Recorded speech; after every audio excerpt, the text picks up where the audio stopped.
欢迎调暗灯光，让思绪穿越700年光阴，飘向大元太庙深处那缭绕的香烟。在那些供奉着黄金家族铁血贵族的灵位中间，静立着一块让人生出错位感的牌位，上面刻着太师、赵国公、配享世祖庙庭。如果你对元代历史稍有感知，你会在瞬间捕捉到那字眼里凝结的骇人含金量。在一个将天下人分为4等，汉人沉沦于社会底层的征服王朝里，太师是百官之巅，配享太庙则是臣子死后能得到的最高封神仪式。整个大元王朝近100年，能以汉人身份获此殊荣的，有且仅有一个人，他叫刘秉忠，一个被后世称为元朝总设计师的汉人谋士。但真正吊诡的是，这个为大元帝国画出宏大都城、定下儒家礼法规则的超级大脑，在他政治生涯的大部分时间里，却连一件正经朝服都没有穿过。他总是穿着一件灰暗的僧袍，以出家人的身份，游走在那个时代最血腥、最残暴的权力中枢。一个亡国之民，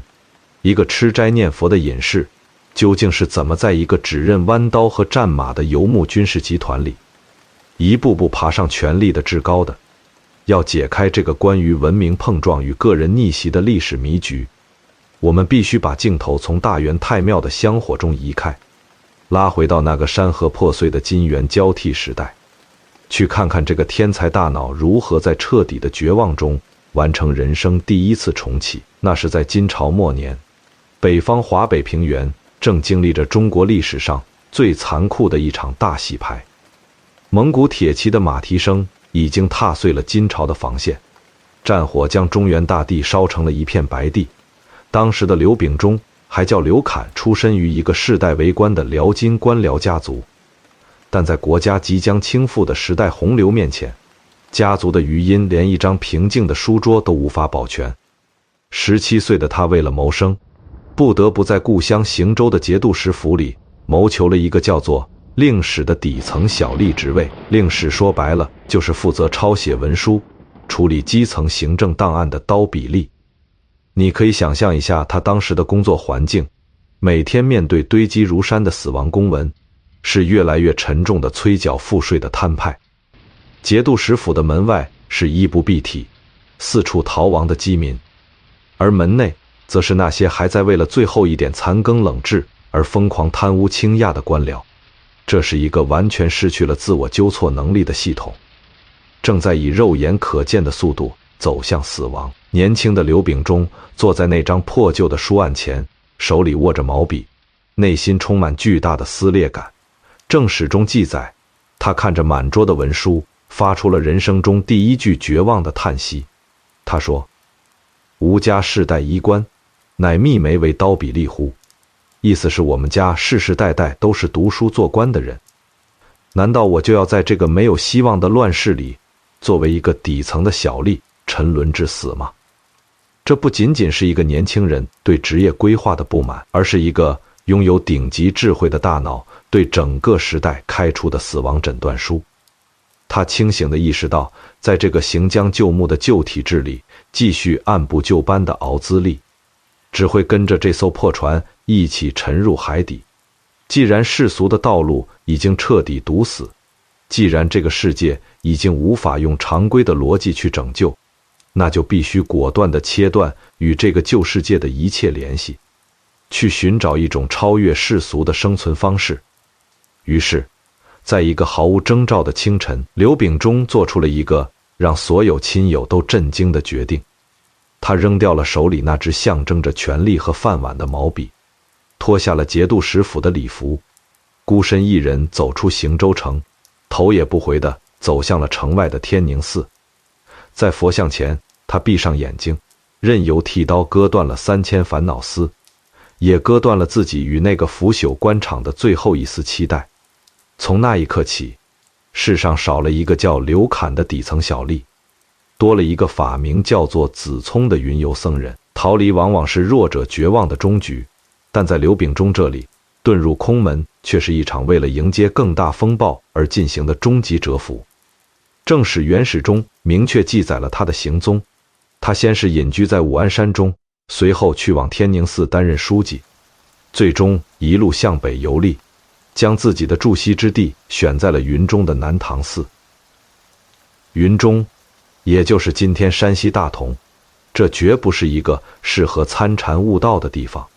在金元交替的乱世，大同是游牧铁骑南下中原的必经之路，是战火燃烧的最惨烈的军事重镇。城墙外是无边无际的草原，城墙内是满目疮痍的农耕故土，每天都有成群结队的蒙古骑兵呼啸而过，马蹄扬起的尘土几乎要遮蔽南唐寺的佛像。子聪和尚刻意把自己放置在这个两种文明发生最剧烈碰撞的断裂带上，因为他根本不是来求佛的，他是来近距离观察这群征服者的。如果你在那个大雪纷飞的寒冬，推开南唐寺那扇残破的木门，你会看到一幅与佛门清净格格不入的奇异画面。大殿里的其他僧人都在闭目打坐，拨动着念珠，口中低声吟诵着超度亡魂的经文，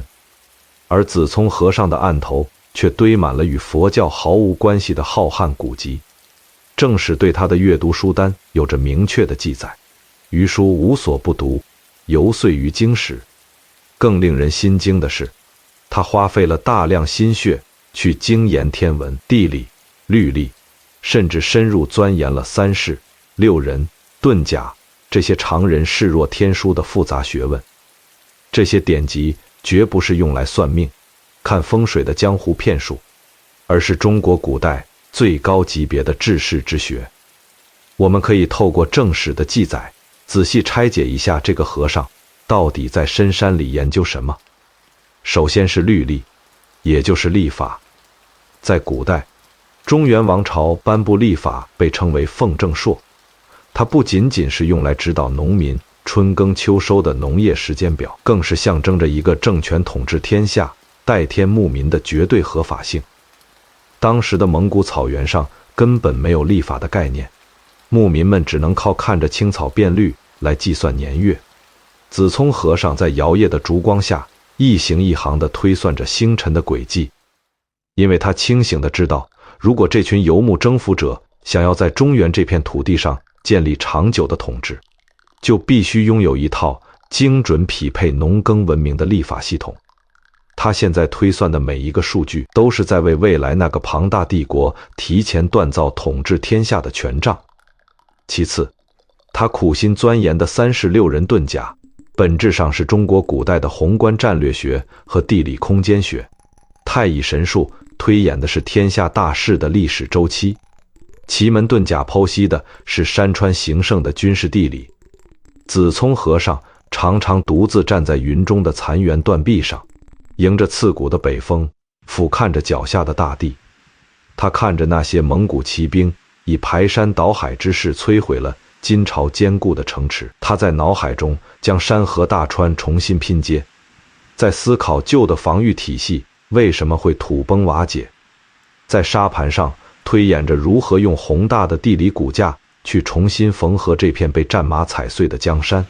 寺庙里的僧人们常常看到这位子聪和尚在与人闲谈时，随手在满是灰尘的石板上画出天下的山川关隘。元史中用了8个字来形容他此时的才华：论天下事如指诸掌。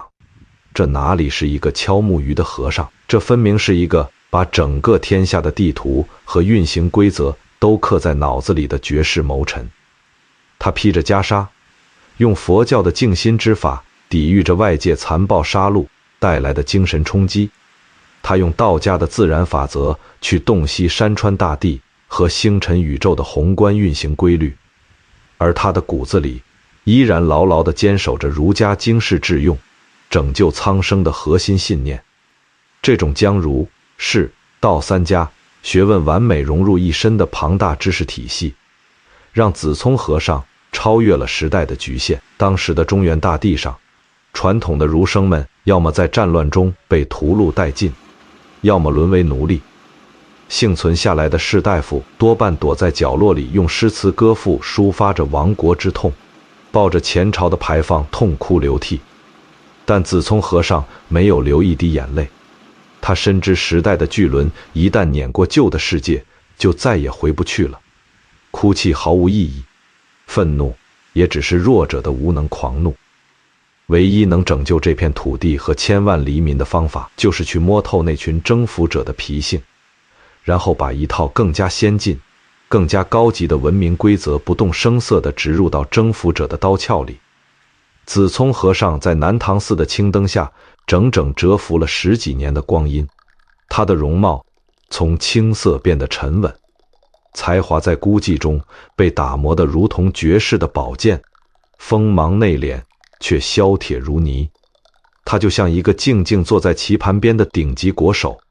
万事俱备，只等着那个有资格和他对弈的人出现。而历史也终于在漫长的停滞后，向他抛出了那根命运的引线。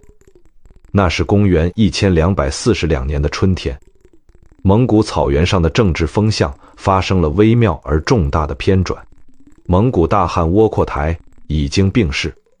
黄金家族内部正在酝酿着新一轮的权力交锋。而在漠南汉地，一位名叫忽必烈的蒙古亲王正在悄然建立自己的势力范围。这位亲王与其他的蒙古贵族截然不同，他不再满足于单纯的抢劫和屠杀，他敏锐地察觉到，想要真正占有中原无尽的财富，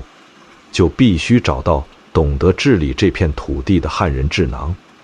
忽必烈开始四处寻访天下名士，而他最先想到的是在北方民间拥有极高威望的佛教领袖。于是一纸来自大蒙古国的诏令传到了德高望重的海云禅师手中，邀请他前往漠北觐见。海云禅师在北上的途中恰好路过了云中，顺道来到了南唐寺。在这座破败的古刹里，海云禅师见到了那个名不见经传的子聪和尚。这本是一场佛门内部的普通拜会，但两人仅仅交谈了片刻，海云禅师那阅人无数的眼睛就亮了。他听到的不是虚无缥缈的禅机佛理，而是子聪和尚对天下大事入木三分的剖析，是对历法、地理、安邦治国之道的滔滔不绝。海云禅师瞬间看透了这个年轻僧人的底色，这哪里是个和尚，这分明就是一国之相。海云禅师没有丝毫犹豫，当即做出一个决定，要把这个深藏不露的天才带到那个最渴望人才的蒙古亲王面前。他看着子聪和尚，用一种不容置疑的语气说道：“你不仅要懂佛法，更当以你的才学去救济天下苍生。跟我走吧。”子聪和尚等这一天已经等了太久太久，他没有推辞，也没有虚伪的客套。他平静地转身走回那间漏风的禅房，没有带走任何贵重的物品，只是将那些写满了历法推算、山川地理和治国方略的厚重手稿小心翼翼地打包成一个简陋的包裹。当子聪和尚跟随着海云禅师的脚步向北方的草原不断深入时，他们眼前的风景正在发生着一场粗犷而猛烈的地理渐变。中原大地的残垣断壁逐渐被抛在身后，取而代之的是广袤无垠、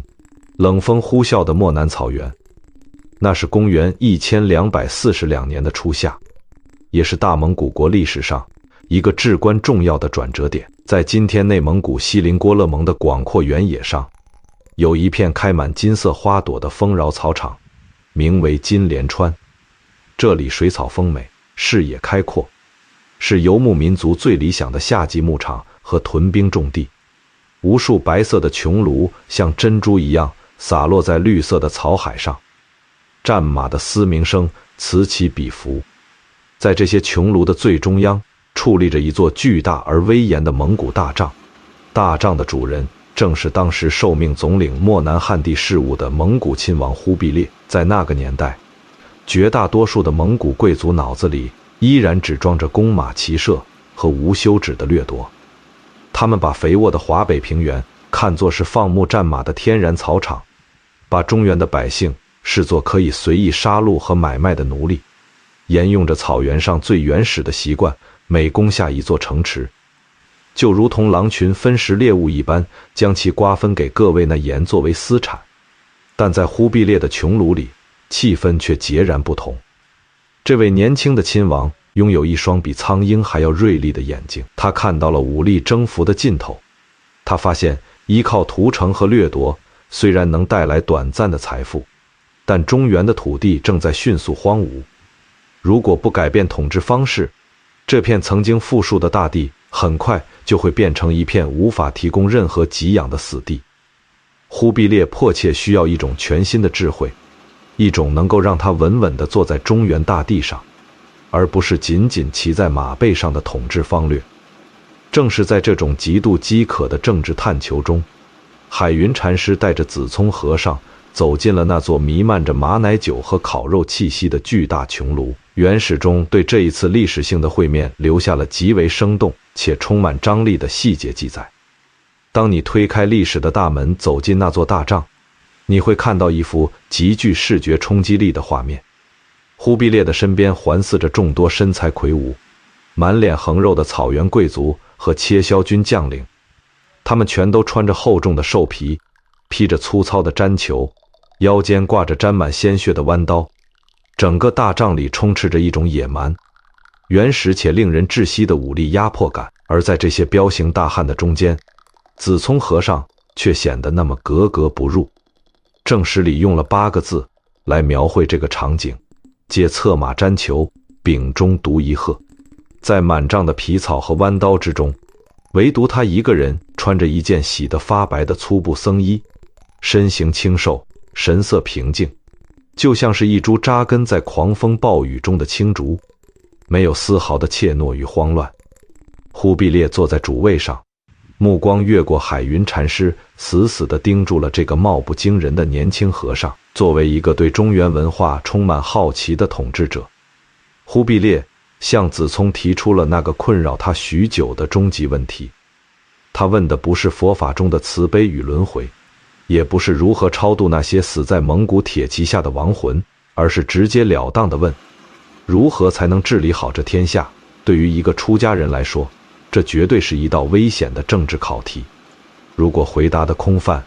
就会被视为无用的书生；如果回答的冒犯了蒙古人的传统，立刻就会有性命之忧。但子聪和尚没有丝毫犹豫，他甚至没有何时诵念一句阿弥陀佛，他直接站在了儒家治世的角度，用最平实、最透彻的语言向这位游牧亲王剖析了中原的千古帝王之道。他看着忽必烈的眼睛，沉声说道：治乱之道，系乎天而游乎人。天下的治与乱虽然有天命的流转，但归根结底是在于人的作为。他没有用任何玄虚的佛理去敷衍忽必烈，而是直接抛出了农耕文明最核心的统治逻辑。他告诉忽必烈，中原这片土地和漠北的草原有着本质的不同，草原上可以逐水草而居，但中原的百姓必须依靠土地，春种秋收，才能繁衍生息。如果不去爱惜百姓的生命，不恢复农田的耕种，一味的横征暴敛，那大蒙古国在中原得到的将只是一片没有生命的废墟，根本无法支撑起一个庞大帝国的长久运转。想要统治汉地，就必须任用懂得汉地规则的读书人，建立明晰的法令，制定合理的赋税。子聪和尚更是大胆地举出了辽国和金国之所以能够强盛的历史教训，告诉忽必烈，任何从北方南下的政权，最终都必须行汉法，才能在中原站稳脚跟。这番话在今天听起来或许只是常识，但在当时那个只信奉弯刀和暴力的蒙古大帐里，无异于一场震耳欲聋的思想地震。周围的蒙古贵族们听得眉头紧锁，在他们看来，这个汉人和尚的话简直是对大蒙古国祖宗惩罚的挑衅。但在忽必烈的耳中，这几句话却像是一把精准的钥匙，瞬间打开了他心中那扇一直无法推开的大门。忽必烈被子聪和尚的渊博学识和非凡胆识深深地折服了。两人从白天一直交谈到深夜，大帐里的烛火换了一茬又一茬。子聪和尚将他这10几年来在深山古刹中苦读的易经、历法、地理以及儒家的纲常伦理，化作了一条条切实可行的治国方略，源源不断地输送给了这位如饥似渴的蒙古亲王。这场发生在金莲川上的彻夜长谈，彻底改变了两个人各自的命运轨迹，也成为了游牧文明与农耕文明在血与火的碰撞中走向深度融合的伟大起点。几天之后，海云禅师完成了觐见，准备起身南归。忽必烈亲自送行，却在临别时做出了一个强硬且坚决的决定，他什么金银财宝都不要，他一定要把子聪和尚留在自己的身边。海云禅师看着眼前这位求贤若渴的亲王，又看了看站在一旁神色淡然的徒弟，他知道子聪和尚的舞台从来都不在青灯古佛的寺庙里，而在这片即将天翻地覆的权力中心。海云禅师独自踏上了南归的路途，而子聪和尚则被正式留在了金莲川的幕府之中。忽必烈对他恩宠有加，不仅让他参与所有的军国大事决策，还给予了他极高的尊重。因为子聪和尚始终坚持不肯还俗，依然每天穿着那件灰暗的粗布僧袍，忽必烈便顺着他的心意，不给他强加任何世俗的官职。幕府里的人，无论是骄横的蒙古贵族，还是来投奔的汉族文人，都恭恭敬敬地称呼他为聪书记。这个听起来平平无奇的称呼，在后来的大元历史上却成为了一个比任何高位都要令人敬畏的名字。聪书记就像是一个安静的影子，时刻伴随在忽必烈的左右。他用一种罕见的耐心和智慧，一点点地抚平着蒙古铁骑带来的暴戾之气。金莲川的草木荣了又枯，北风吹过了这片充满野心的营帐。在这段看似平静的岁月里，聪书记并没有闲着。他深知仅仅靠口头上的劝说无法彻底改变一个游牧集团的底层运行逻辑，他需要把他在那个彻夜长谈中提出的所有构想变成一套严密、完整、不容反驳的国家制度蓝图。于是，在无数个夜深人静的时刻，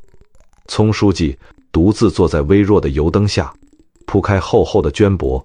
提起毛笔，将自己半生的学识和对天下大事的终极思考倾注在笔端。帐外是巡逻的蒙古士兵那沉重的马蹄声，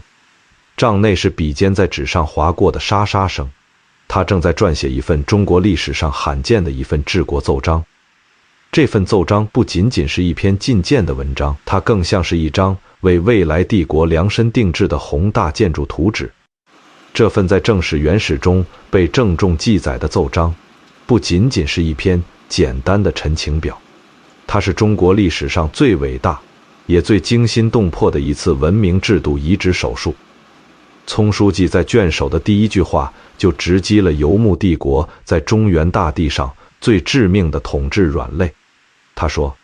天下之大，非一人之可及。”这句话是对蒙古贵族那种将全天下视为大汗一个人私产的落后观念进行的最直接的否定。在当时的蒙古帝国，征服者们的底层逻辑简单而残暴，他们认为刀剑所及之处，所有的土地、牛羊，甚至是人口，都是他们可以随意掠夺和挥霍的战利品。一些极端的蒙古贵族甚至曾经在朝堂上公开提出过一个让人毛骨悚然的建议，他们觉得中原的汉人根本不会放牧，对大蒙古国毫无用处，不如把汉人全部杀光，把那些肥沃的农田全部变成长满青草的牧场，用来放养战马。这种将农耕文明强行清零，倒退回游牧文明的做法，每天都在北方的土地上真实地上演着。无数的村庄被烧毁，良田长满了荒草，曾经繁华的城池变成了废墟。如果任由这种野蛮的惯性继续滑落，中原大地迟早会变成一片死寂的无人区。聪书记看着这片他深爱着的故土在流血，他在万言书中用一种冷静的剖析，强行给这台只会破坏的战争机器踩下了一脚沉重的刹车。他向忽必烈提出了一套闻所未闻的统治准则，以汉法治汉地。他没有用儒家那些高深莫测的道德大义去教训征服者，因为他知道蒙古人听不懂这些。他用的是最直白、最能切中统治者核心利益的现实逻辑。他告诉忽必烈，草原的法则只适用于草原，一旦进入了中原，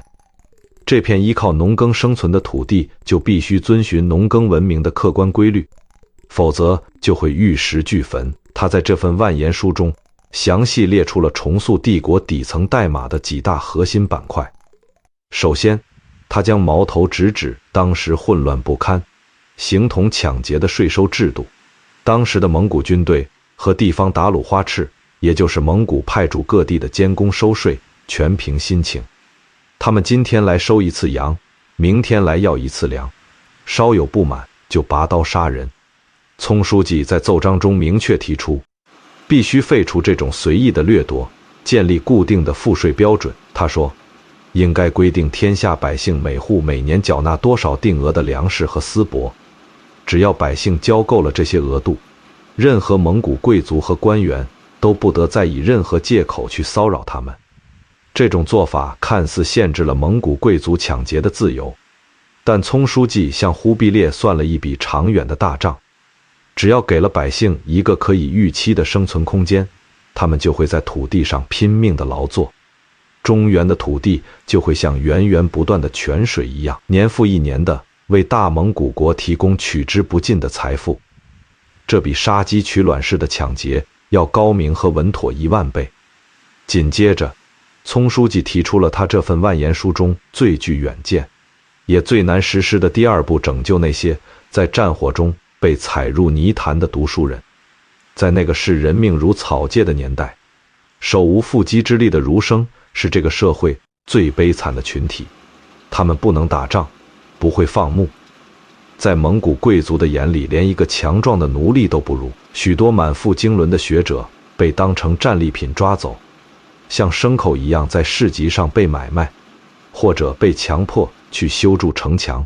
喂养战马，稍有不慎就会被皮鞭抽打致死。聪书记在万言书中发出了掷地有声的疾呼，他请求忽必烈下令考求儒士，有文学深者量才录用。他要求在全天下范围内寻访甄别儒生，只要是真正有才学的人，就应该立刻免除他们的奴隶身份和沉重的劳役。他建议忽必烈在各地建立学校，恢复被战火中断了几十年的教育传统，甚至提议重新开启科举考试，让那些隐藏在山林和废墟中的知识分子重新回到国家的管理岗位上来。这不仅仅是出于文人相惜的悲悯，更是为了给未来的大元帝国建立一套成熟的文官官僚体系。因为聪书记太清楚了，那些只会骑马射箭的蒙古将军可以打下一个无比辽阔的疆土，但他们绝对无法坐在马背上去处理复杂的户籍、水利、刑狱和庞大的帝国行政系统。要让这架巨大的国家机器精密地运转起来，就必须依靠那些被踩在脚下的汉族读书人。除了税收和人才，聪书记还在万言书中构建了庞大的礼制与法度框架。他提议规范朝廷的仪制，区分官阶的服色，制定严明的法律。他要用这些看似繁文缜节的东西，把那些习惯了在帐篷里大声喧哗、席地而坐的草原贵族一点点地规训成懂得尊卑秩序、懂得敬畏王权的国家大臣。他是在用1000年来沉淀下来的中原文明去悄无声息地驯服这群狂野的征服者。当忽必烈在摇曳的烛光下读完这数千字的宏大奏章时，大帐外的夜色已经深沉，但他的内心却掀起了惊涛骇浪。作为一个有着宏大野心的统治者，他完全看懂了聪书记这份蓝图背后的巨大价值。这哪里是一份奏章，这分明是一张通往中原至高皇权的路线图。只要按照这份图纸去建造，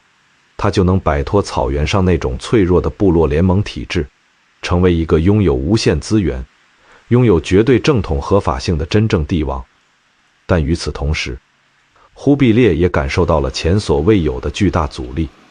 因为聪书记提出的每一项建议几乎都在直接削弱和挑战传统蒙古贵族的核心利益。废除随意掠夺，就等于断了那些习惯了抢劫的将军们的财路；任用汉族儒生，就等于把权力的蛋糕分给了那些被他们视为奴隶的下等人。可以预见，一旦这份万言书的内容在草原上公开，一定会引起蒙古保守势力的疯狂反扑，甚至会给忽必烈本人带来巨大的政治危机。忽必烈坐在豹皮交椅上，陷入了漫长而痛苦的沉默。理智告诉他聪书记是对的，但现实的凶险却让他必须步步为营。他把那卷绢帛缓缓地卷起，小心翼翼地收进了自己最贴身的木匣里。第二天清晨，忽必烈召见了聪书记，他没有在众将面前大肆宣扬这份万言书，也没有立刻下令在整个漠南汉地全面推行汉法，因为他知道任何宏大的理论在没有经过现实的检验之前都只是一纸空文。那些虎视眈眈的蒙古贵族只相信他们亲眼看到的力量和财富，要让他们乖乖地接受这套农耕文明的规则，就必须用铁一般的事实去堵住他们的嘴。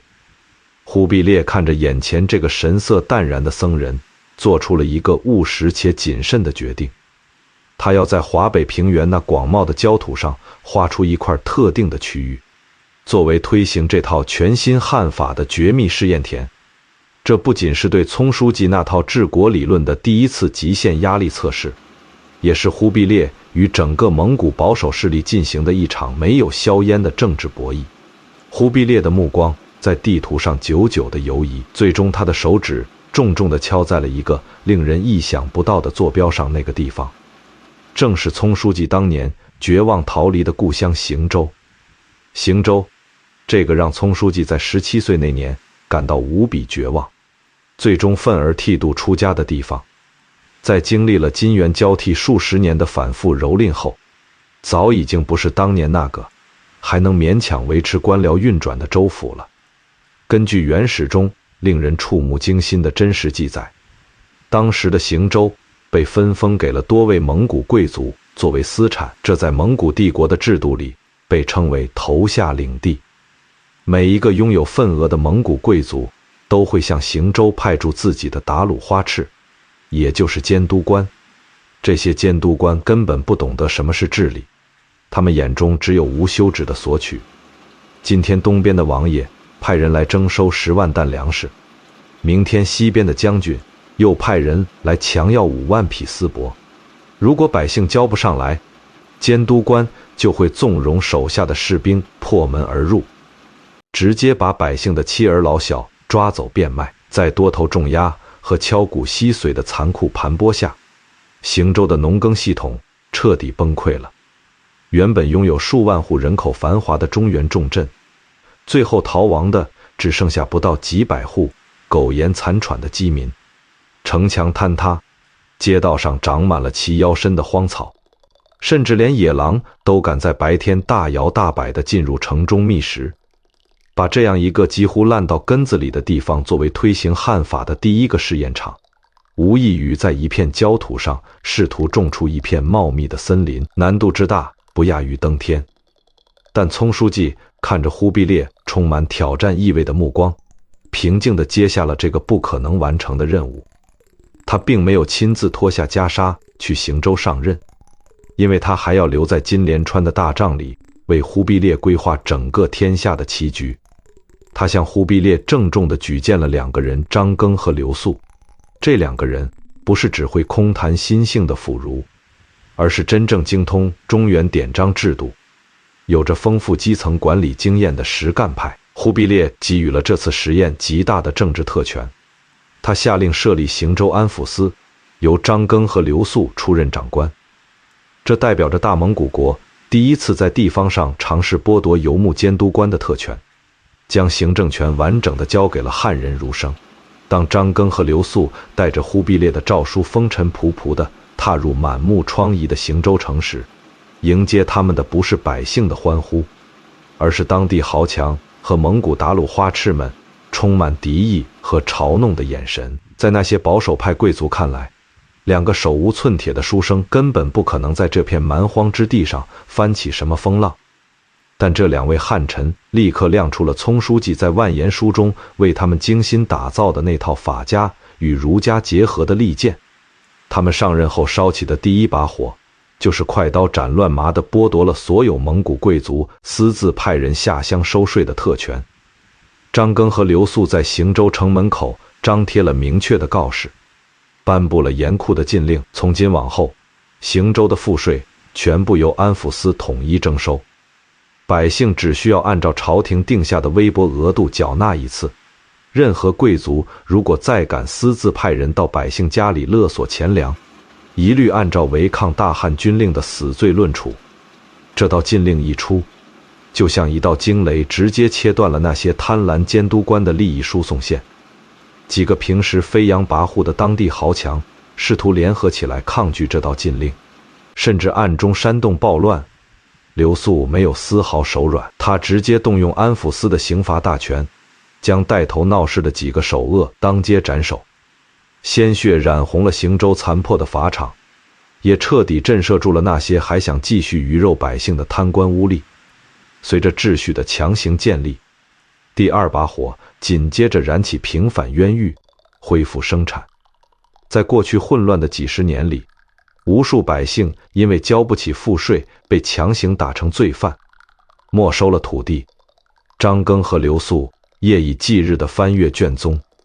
将那些被冤枉的百姓全部无罪释放，并将原本被豪强和官吏强占的无主荒地重新分配给这些重获自由的农民。他们不仅发放土地，还打开了府库里仅存的粮食借给百姓作为春耕的种子，甚至颁布了免除3年赋税的宽厚政令，让百姓能够在这片满目疮痍的土地上得以喘息。这就是中原农耕文明传承了数千年的王道底色，一旦给予了它哪怕一丝生存的缝隙，它就能爆发出让游牧民族感到匪夷所思的惊人韧性。短短几个月的时间里，行州城外那些荒芜的土地上重新响起了耕牛的低鸣。曾经逃亡到太行山深处，靠吃树皮草根为生的流民，听说了行州安抚司的仁政，开始像涓涓细流一样携家带口地从四面八方走下大山，返回自己的故乡。起初只是几十户、几百户，到了第2年的春天，返乡的流民已经数以万计。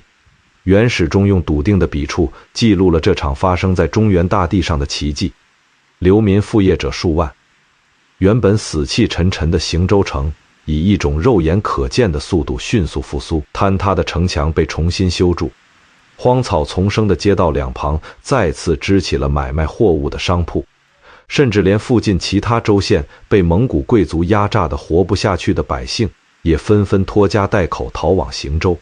只为求一条活路。而真正让那些远在金莲川大帐里的蒙古保守派贵族彻底闭嘴的，是秋收后那份送到忽必烈案头的赋税账单。在那份账单上，行州这一年上缴给幕府的粮食和丝帛，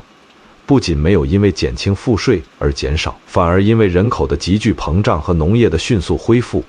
比过去几年靠暴力抢劫得来的物资总和还要多出数倍。这是一个冰冷却又无可辩驳的现实铁证。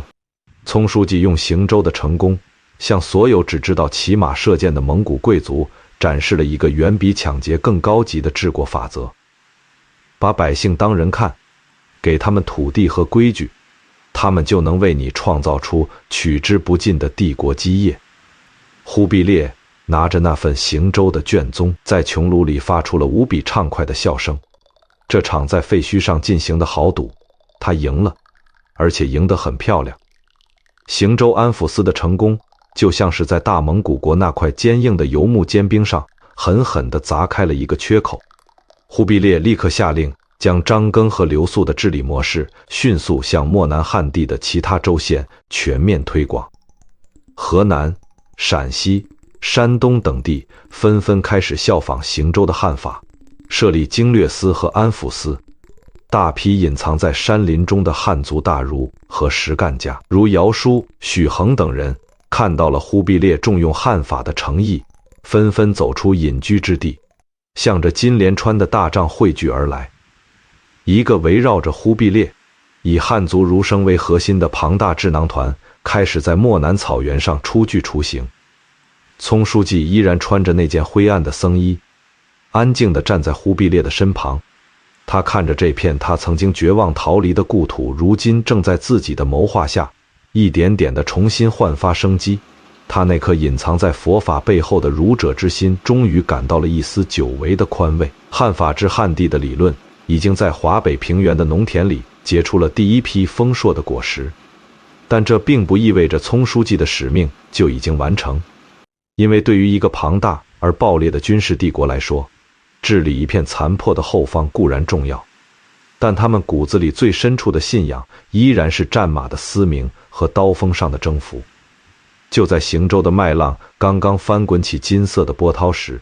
远在漠北大草原上的蒙古大汗蒙哥向忽必烈下达了一道严酷的军事指令。蒙哥大汗要求忽必烈立刻统帅10万大军向西南方进发，去跨越那些常人难以企及的高山大川，去征服那个孤悬在西南边陲、拥有数百年历史的独立王国大理国。这不仅是一次艰难的远征，更是一次对葱书记所推崇的汉法仁政的终极考验。因为在蒙古军队过去的扩张历史中，只要遇到抵抗的城池，破城之日必是屠城之时。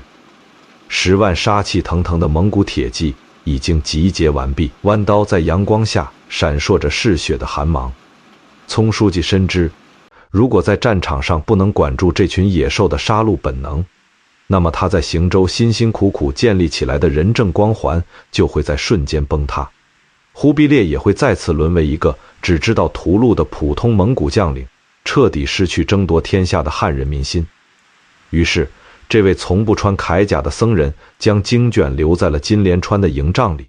牵起了一匹瘦马，默默地跟在10万大军的最后方，踏上了前往大理的漫漫征途。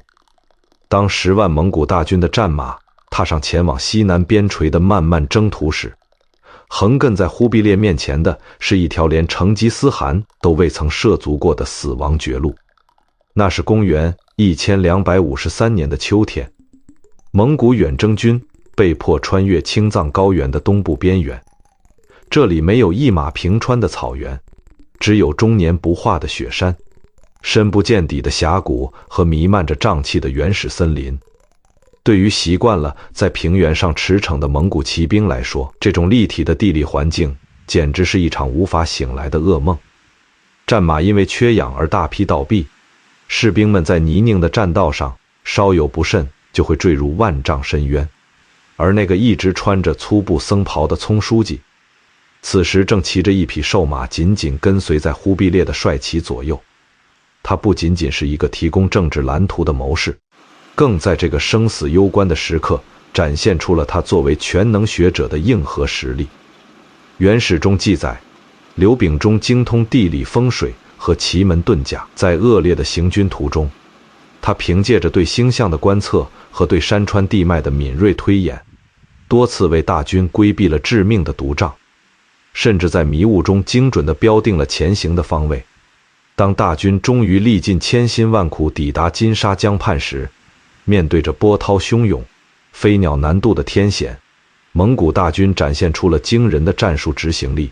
他们宰杀牛羊，吹气成囊，凭借着皮筏子，在湍急的江水中完成了历史上著名的隔囊渡江。越过金沙江，那座拥有300多年历史、孤悬在西南群山之中的大理国，终于暴露在了蒙古铁骑的视野之中。大理国世代信奉佛教，境内寺庙林立，被称为佛国。但面对蒙古大军的压境，大理国的掌权者并没有放下武器立地成佛。大理国王段兴智和手握重兵的相国高太祥不仅拒绝了忽必烈的招降，甚至做出了一个在蒙古帝国法律中绝对无法被饶恕的举动。他们斩杀了蒙古派来的劝降使者。在成吉思汗定下的铁律中，两国交兵斩杀使臣是最大的禁忌。这意味着对方主动放弃了一切和平的可能，也意味着这座城池必须用彻底的毁灭来偿还代价。蒙古大军的战鼓在苍山洱海之间雷响，庞大的战争机器挂上了最冷酷的档位。10万名双眼充血的蒙古士兵拔出了寒光闪闪的弯刀，他们甚至已经开始提前分配破城之后的战利品。按照大蒙古国长久以来的征服惯例，遇到胆敢顽抗甚至杀害使者的城池，一旦攻破，无论是老人、妇女还是儿童，都将被无差别的屠戮殆尽，甚至连城墙都要被夷为平地。这就叫做抵抗者必遭屠城。12月，蒙古大军兵分3路，以摧枯拉朽之势击溃了大理国的主力防线。大理国的都城羊幽咩城已经被围得水泄不通，城破只是转瞬之间的事情。城内的数十万大理百姓听着城外震耳欲聋的马蹄声，陷入了世界末日般的巨大恐慌。就在这屠刀即将落下、血洗全城的前一天夜晚，忽必烈的中军大帐里灯火通明，将领们正在激烈地讨论着明天破城后的清洗路线。这时，帐帘被缓缓掀开，聪书记带着他当初亲自举荐的汉族大儒姚舒走进了这座充满杀气的大帐。聪书记看着忽必烈，没有用佛教因果报应那一套玄虚的理论去劝说，因为在尸山血海中滚过来的统帅是不相信来生轮回的。他直接搬出了中原历史上一段著名且极具政治参考价值的真实典故。聪书记对忽必烈说，大王既然有志于混一四海，做这天下的共主，就不能再用部落首领的思维来打仗。当年北宋的大将曹彬奉命去攻打南唐，南唐也是顽强抵抗，但曹彬在破城之后不仅没有滥杀一个无辜的百姓，甚至连南唐的集市都没有被惊扰。曹彬用这种不是杀的仁慈，直接收服了江南千万百姓的人心，为大宋朝赢得了天下正统的声望。如今大理国虽然偏远，但也是几百年的衣冠礼仪之邦。大王如果明天纵容士兵屠城，固然能发泄一时的愤怒，得到一座装满死尸和财宝的空城，但这件事一旦传到中原，传到南宋，全天下的汉人都会认为大王只是一个嗜血的屠夫。到时候大王在行州好不容易建立起来的仁政光环将荡然无存，将来大军想要南下攻打南宋，每一个城池的百姓都会因为恐惧而死战到底。但如果大王明天能够下令封刀，赦免大理国的百姓，这就等于向全天下宣告，大王的军队是一支真正的王者之师，是来拯救苍生而不是毁灭世界的。这番话句句都精准地踩在了忽必烈内心极度渴望称帝、渴望中原正统合法性的雄心之上。忽必烈是一个有着顶级政治嗅觉的统帅，他瞬间明白了屠城与赦免之间那道横亘在霸主与帝王之间的天堑。他沉默了许久，目光扫过帐内那些渴望杀戮的蒙古将领，最终重重地拍在了案几上。他转过头，对着聪书记和姚舒做出了一个违背蒙古传统的惊人决定。他同意了破城之后绝不屠城，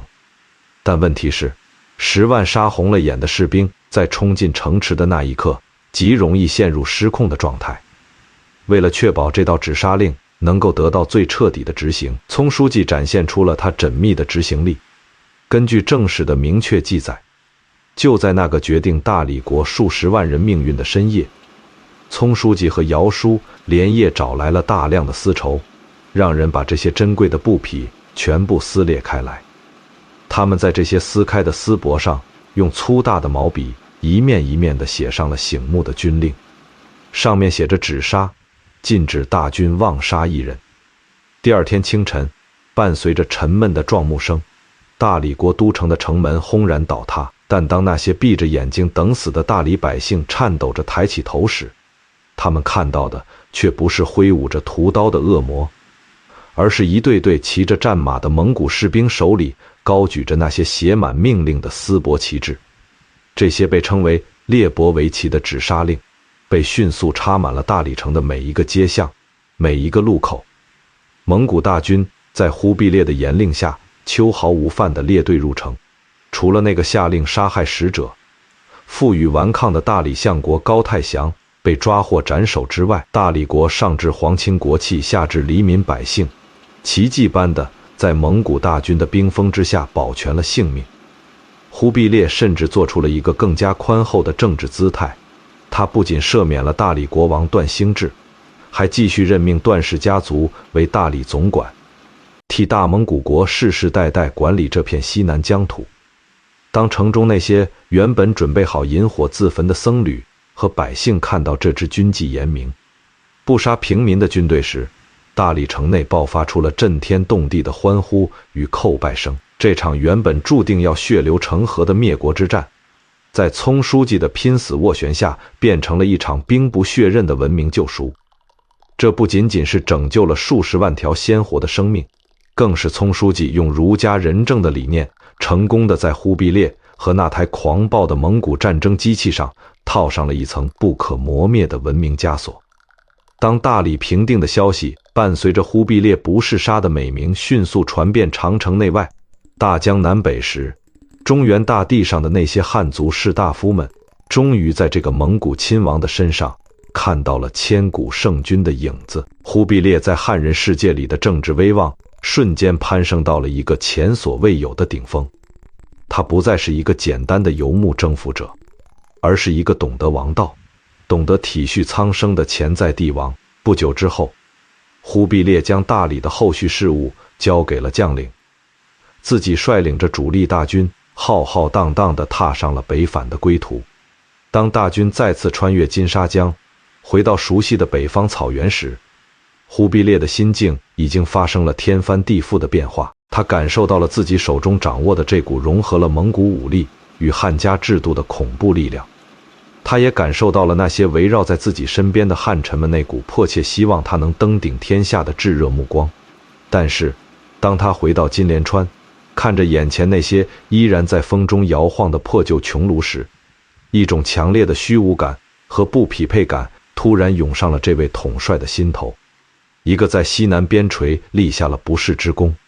在汉地拥有绝对威望的王者，怎么能依然像一个普通的部落首领一样，在一个随时需要拔营迁徙的帐篷里处理军国大事？他需要一个坐标，一个在物理空间上能够承载他日益膨胀的野心，能够向全天下展示他独特统治权威的权力中心。他迫切需要建造一座真正属于自己的宏伟都城，一座既能让蒙古贵族感到亲切，又能让汉人士大夫感到敬畏的都城。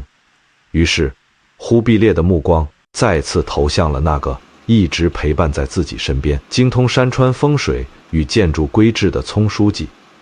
公元1256年的春天，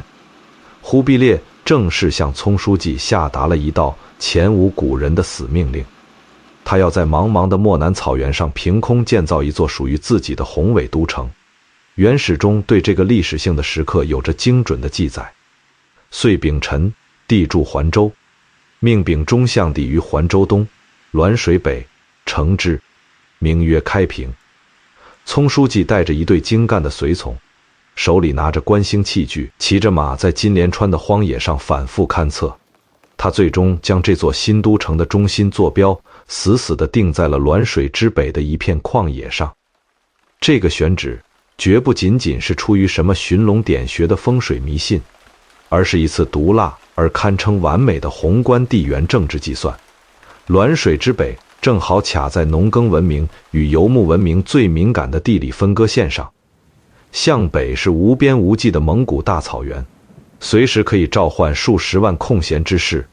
保证了蒙古帝国最核心的军事武力来源。向南则是一马平川的华北平原，通过驿道可以源源不断地汲取中原农耕社会的巨额财富和粮草。把都城建在这里，就等于一只脚踩在战马的马凳上，另一只脚稳稳地踏在中原的龙椅上，进可挥师南下并吞八荒，退可依托草原深不可测的战略纵深。但选址只是第一步，真正考验聪书记天纵之才的是如何去设计这座前所未有的都城。这不仅是一个建筑工程学的问题，更是一个极度敏感的政治难题。忽必烈手下的蒙古贵族们世世代代习惯了逐水草而居，他们对那些用石头和黄土垒起来的高墙深院有着一种本能的排斥。在他们看来，被困在高墙里就像是被折断了翅膀的雄鹰，失去了游牧民族的灵魂。而那些投奔忽必烈的汉族士大夫们又看重都城的礼制。在儒家的传统观念里，没有方正对称的城池，没有面朝后世左祖右社的宫殿，那就算不上是正统的帝王之都。面对这种两种文明在物理空间上的尖锐对立，聪书记在铺开的图纸上展现出了他那令人叹为观止的空间调和魔力。他设计出了一座中国城市建设史上独一无二的双轨制都城，也就是后来的元上都。这座被命名为开平的城市，在整体外观上完全遵循了中原传统的建筑美学。城池分为外城、内城和宫城，呈现出严整的方形回字形结构，一条笔直的中轴线贯穿南北，宫墙高耸，角楼威严。为了确立这座城池的中原正统地位，聪书记下令进行了一场浩大的工程转移它，让人从遥远的汴梁，也就是曾经的金朝故都，拆解了西春阁的珍贵木材，千里迢迢地运到滦水之畔，在开平城的中轴线上原样拼装建起了一座宏伟的大安阁。这座飞檐翘角的大安阁，就是忽必烈召见汉臣，处理中原政务，彰显正统皇权的儒家物理图腾。但如果你以为聪书记只是单纯地复制了一座中原古城，那就大错特错了。当那些原本怀着抵触情绪的蒙古贵族走进开平城时，他们惊讶地发现，在这座看似森严的四方城池内部，特别是在内城的北部，聪书记竟然刻意留出了一大片没有建造任何房屋的广阔空地。这片空地不仅保留了原生的草场，甚至还引来了清澈的滦河水在其中蜿蜒流淌。在这片被称为城中草原的地方，忽必烈可以像在漠北一样肆意地搭起巨大的金顶穹庐，名为鬃毛殿帐的游牧大帐，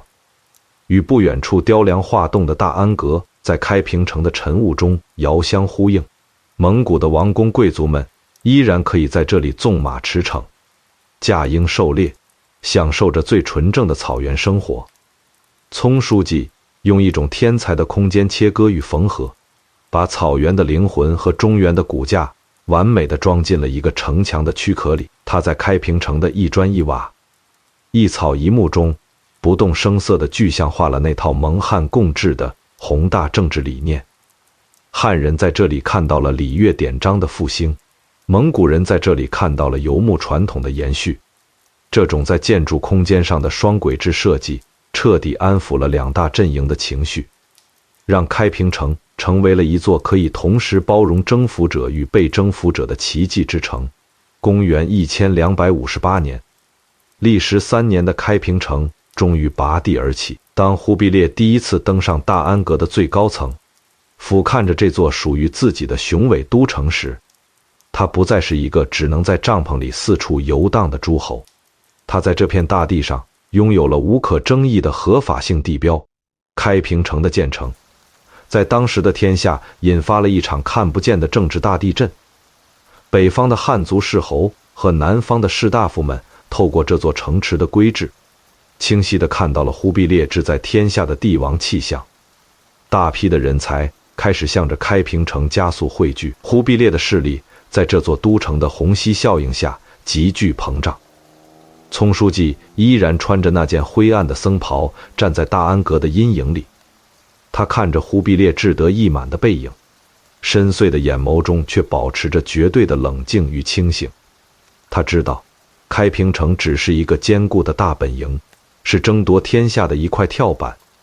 真正决定大蒙古国最高权柄归属的那场血雨腥风还没有真正到来。此时的蒙古大汗蒙哥依然坐在漠北的王座上，统御着横跨欧亚的庞大帝国。只要蒙哥还在一天，忽必烈就只能是一个低头称臣的藩王，开平城也只能是一座亲王的府邸。聪书记和忽必烈都需要时间，需要在这座新都城里积蓄力量，静静地等待那个历史转折点的自然降临。然而命运的齿轮往往转动的比任何人预想的都要狂暴和突兀。公元1259年的秋天，大蒙古国最高统治者的猝然崩逝，让整个世界陷入了可怕的停顿。快马加鞭的义士辈插着象征最高紧急状态的翎羽，在驿道上跑死了无数匹骏马，将大汉驾崩的惊天噩耗像接力一般传递到了大江南北的每一个角落。当这名使者滚鞍落马，扑倒在长江中游的鄂州城下时，忽必烈正亲自跨坐在战马之上，指挥着大军对南宋的重镇鄂州进行着猛烈的围攻。听到兄长战死的消息，这位向来沉稳的蒙古亲王在马背上久久地沉默了。按照蒙古的传统，大汉归天，所有在外征战的宗王都必须立刻停止军事行动，返回大本营奔丧，同时准备召开忽里勒台大会，推举出新的帝国主宰。但忽必烈看了一眼眼前这座即将被攻破的城池，不仅没有下令退兵，反而握紧了手中的马鞭。在原始的记载中，忽必烈对着身边的将领们固执地说出了一句名言：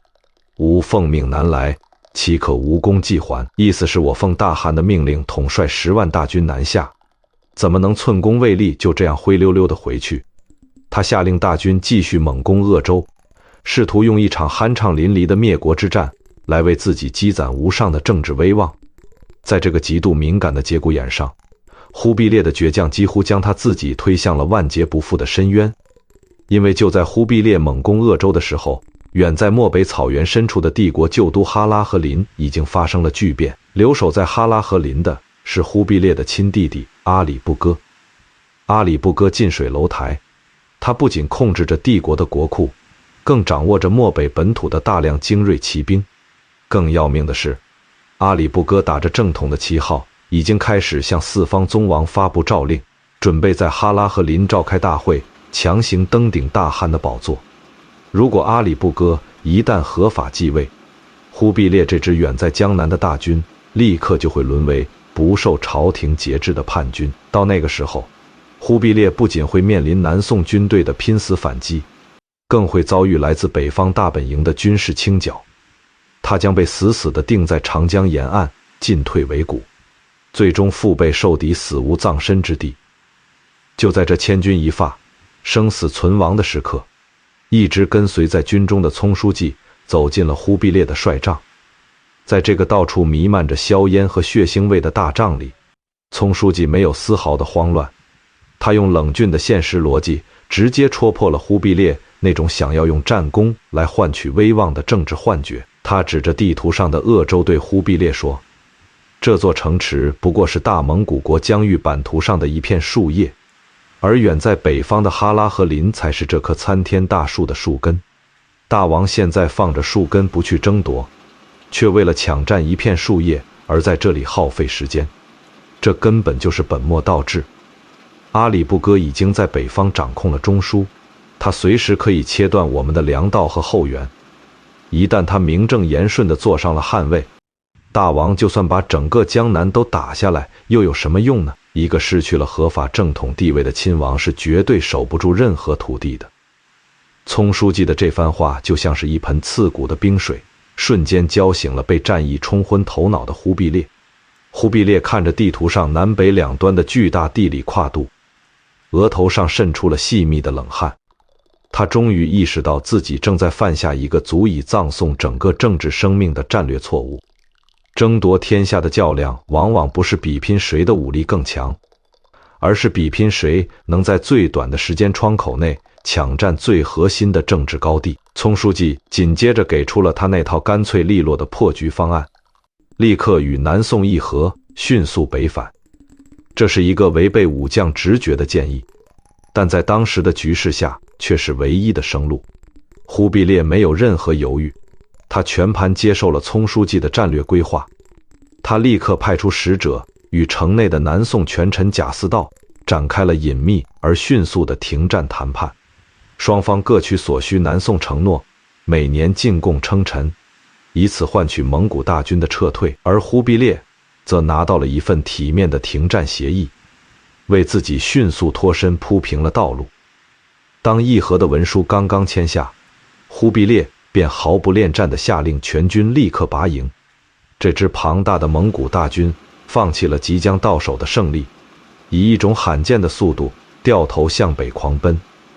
从长江流域到漠南草原数千里的路程，忽必烈的大军日夜兼程，甚至抛弃了沉重的辎重。这不再是一场征服异国的远征，而是一场与时间赛跑，与自己的亲弟弟赛跑的夺命狂飙。当忽必烈的战马终于越过长城，重新踏上漠南草原的土地时，他看到了那座在3年前由葱书记亲手勘测、设计并建造的宏伟都城开平。直到这一刻，忽必烈才真正体会到了葱书记当年非要在滦水之北建都的终极战略远见。如果此时没有开平城，忽必烈率军北返就只能一路杀向遥远的哈拉和林，那不仅路途遥远，而且等于是以地方军去攻打帝国的首都，在法理上就处于绝对的劣势。但现在，开平城稳稳地矗立在漠南，它不仅有着充足的粮草储备，更有完备的城防，成为了忽必烈在这场夺位之战中最坚固也最合法的政治大本营。公元1260年的3月，春寒料峭的开平城内气氛紧张到了极点。在葱书记的精密筹划下，忽必烈没有去哈拉和林参加阿里不哥组织的大会，而是直接在自己的开平城召集了那些拥护他的东道诸王和汉族诸侯。在开平城那片被称为城中草原的空地上，在一座巨大无比的毡帐里，忽必烈抢在阿里不哥之前单方面举行了忽里勒台大会。伴随着震天动地的号角声和众人的山呼万岁，忽必烈正式戴上了象征大蒙古国最高权力的王冠，宣布继承大汗之位。这是一次大胆的政治截胡，他硬生生地将大蒙古国的权力中心从漠北拉到了漠南。当这个消息传到哈拉和林时，阿里不哥暴跳如雷，他也立刻在漠北宣布称汗。历史上罕见的一国两汉的局面就这样在广袤的蒙古高原上真实的上演了。一场兄弟之间为了争夺帝国最高统治权的残酷内战已经不可避免的全面爆发。忽必烈虽然抢先称汗占据了先机，但他内心的焦虑却比以往任何时候都要强烈，因为他非常清楚自己在开平的仓促登基，在很多传统的蒙古贵族眼里其实缺乏足够的说服力。他没有掌握传统的帝国首都，没有拿到大汗的玉玺，他手下的大批军队甚至是由汉人斥候组成的杂牌军，如果仅仅依靠武力去和阿里不哥硬碰硬，这场内战的胜负依然是一个未知数。他迫切需要一种能够超越蒙古传统部落法理的东西，一种能够让全天下不仅是蒙古人，更包括千千万万的中原汉人都心甘情愿臣服于他的终极合法性武器。当持续了整整4年的汉魏争夺战终于在漫天的风雪中落下帷幕时，那场席卷蒙古高原的血腥内战以忽必烈的彻底胜利而宣告终结。公元1264年的秋天，曾经不可一世的阿里不哥低下了高傲的头颅，他亲自来到开平城，向坐在大汗宝座上的哥哥忽必烈屈膝请罪。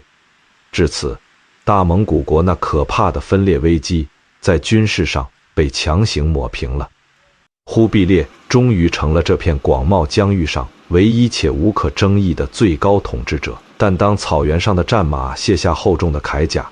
当将士们开始在大帐外痛饮庆功的马奶酒时，忽必烈和聪书记君臣二人却在安静的大安阁里面对着一个更加棘手的无形战场，因为他们都非常清醒地知道，依靠骑兵的弯刀可以消灭一个竞争对手，但绝对无法仅仅依靠武力去真正征服中原大地上那千万汉人世世代代的文化认同。在汉族士大夫和普通百姓的眼里，大蒙古国无论多么疆域辽阔、武力强盛，它始终只是一个来自塞外的异族政权，是一群没有文化根基的蛮夷部落。只要这种文化隔阂和正统性缺失的裂痕依然存在，帝国在中原的统治就永远像建立在火山口上，随时可能被底层的反抗彻底掀翻。忽必烈迫切需要一件神圣的合法性外衣来向全天下证明，他不仅是蒙古人的大汗，更是这锦绣中原、名正言顺、承袭法统的正统帝王。而要完成这一历史性的身份跨越，首先要解决的就是一个至关重要的国家名号问题。在漫长的中国历史中，一个中原王朝的国号从来都不是随便起的，它有着一套严密的地理和宗法逻辑。从先秦时期开始，秦、汉、魏、晋、隋、唐、宋这些伟大王朝的名字无一例外全都来源于开国君主在发迹时所受封的地理封国。比如汉高祖刘邦曾被封为汉王，唐高祖李渊曾被封为唐国公，宋太祖赵匡胤曾担任归德军节度使，驻扎在宋州。中原王朝的法统是深深扎根在具体的封建土地上的，但这个坚如磐石的命名规则到了蒙古人这里却成了一个无法逾越的死胡同。蒙古部落发源于漠北沃难河畔，他们在中原大地上没有任何祖传的封地，他们过去一直自称为大蒙古国。这个充满了草原部落色彩的名字，在汉人的政治语境里根本无法激起任何关于天命正统的文化共鸣。如果沿用旧制，随便找一个中原的地名来命名，这个横跨欧亚的超级帝国不仅崇尚武力的蒙古贵族绝对不会答应，那种狭隘的地域色彩也根本无法涵盖其前无古人的庞大疆域。这似乎是一个无解的文化死结，但在大安阁深邃的烛光中，已经脱下僧袍，留起长须，正式还俗并被任命为光禄大夫的刘秉忠，却胸有成竹地翻开了一本古老的华夏典籍，那是群经之首，也是中华文明最高哲学智慧的结晶。易经刘秉忠没有去翻找那些陈旧的地理志，也没有去附会什么五行相生的岗位之学，他直接越过了所有的地域羁绊，将目光投向了浩瀚无垠的宇宙和苍穹。公元1271年，在刘秉忠的极力倡导和精心起草下，忽必烈向全天下颁布了一道震古烁今的诏书，也就是正史中著名的建国号诏。在这份盖着大汉玉玺、行文雄浑典雅的诏书中，忽必烈庄严宣告，建国号曰大元。当大元这两个字第一次出现在帝国的官方文书上时，不仅让习惯了部落名称的蒙古贵族感到新奇，更是让天下所有的汉族读书人感到了深深的震撼。因为大元这两个字的来历实在是太高级，太具有文化穿透力了。它取自易经乾卦的贡词，大哉乾元，万物滋始，乃统天。乾为上天，元为万物出生之本，大哉乾元，意思是伟大的原始天道化生万物，统御天地四时。刘秉忠用这4个字为忽必烈进行了一次彻头彻尾的文化降维打击，他巧妙地绕开了蒙古人在中原没有地理根基的致命弱点，直接把新政权的合法性跨越了土地的限制，强行绑定在了宇宙最高的天道法则之上。这种命名的潜台词霸气外露，你们汉唐宋虽然伟大，但你们的名字终究局限在地球上的某一块封地里，而我大元代表的是天，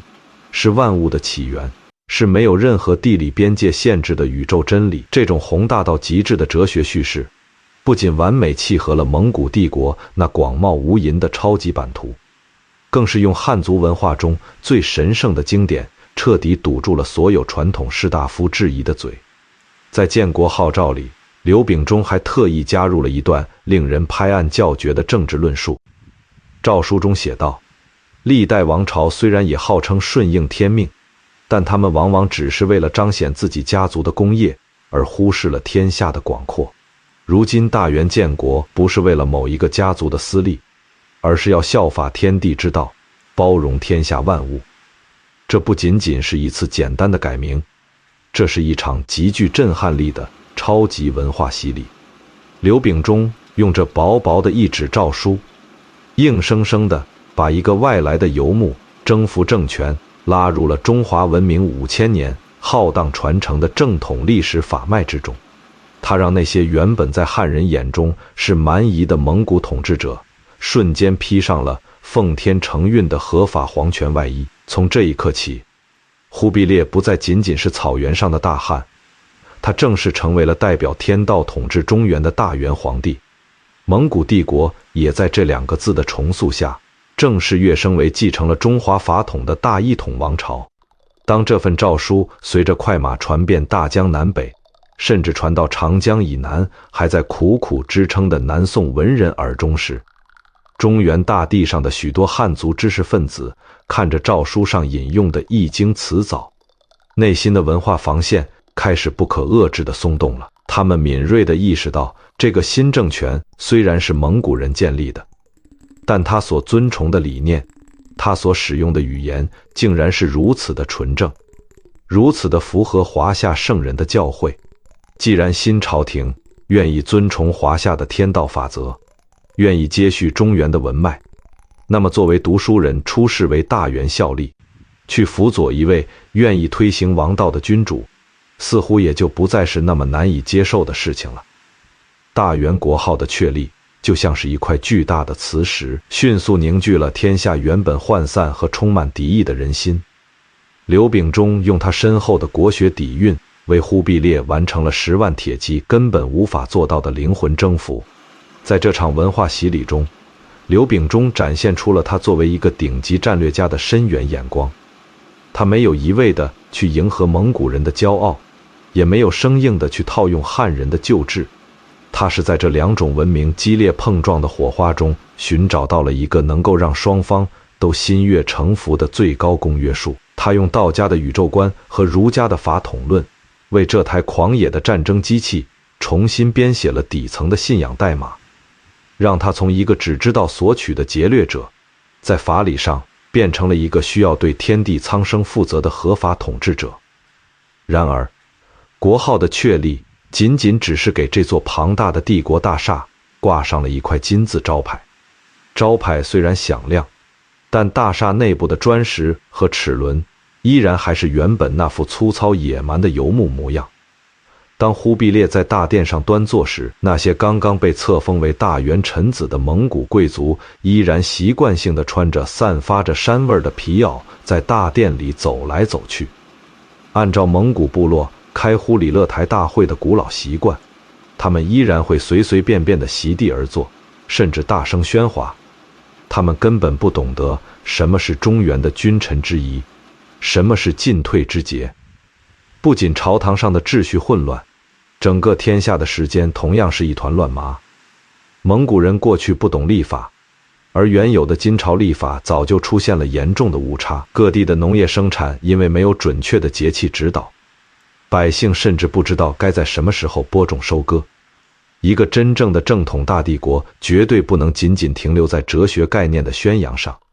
它必须拥有一套严丝合缝，能够规范所有人行为的文明齿轮，必须有庄严的礼乐来区分尊卑，必须有精准的历法来指导农事，必须有统一的冠服来彰显威仪。这些看似繁文缛节的东西，恰恰是让一个政权真正稳定运转，让百姓产生敬畏之心的操作系统。刘秉忠站在大安阁的台阶上，看着那些在朝堂上依然粗鲁无礼的蒙古武将，他知道自己接下来的任务将比起草一份诏书要艰难10000倍。他要用一双看不见的手去按住这些狂野战马的头颅，给他们套上儒家礼法的龙头，让他们学会在中原的规矩里踩出整齐划一的文明节拍。于是刘秉忠接下了为大元帝国制定朝仪、重塑朝堂秩序的历史重任。他一头扎进了浩如烟海的历代典籍之中，从西周的周礼一直查阅到唐宋的遗著。他不是要简单的照搬前朝的规矩，而是要在这群习惯了自由放纵的游牧贵族身上量身定做一套足以困住他们野性的礼法牢笼。根据原始的真实记载，刘秉忠联合了许衡等汉族大儒，为忽必烈精心策划了一场极具视觉和心理冲击力的大朝会。当新年的钟声在都城上空敲响，一场史无前例的庄严大典拉开了帷幕。那些平日里散漫惯了的蒙古贵族刚一踏入宫门，就被眼前的阵势彻底震慑住了。大殿内外刀枪林立的仪仗队排列得如同雕塑一般鸦雀无声，庄严肃穆的宫廷雅乐在半空中缓缓回荡，透着一种让人不敢高声语的压迫感。随着一声清脆而严厉的鸣鞭声，所有的喧哗被瞬间斩断。刘秉忠定下的规矩严苛，文武百官必须严格按照官职的高低品级，在大殿外排成整齐的队列。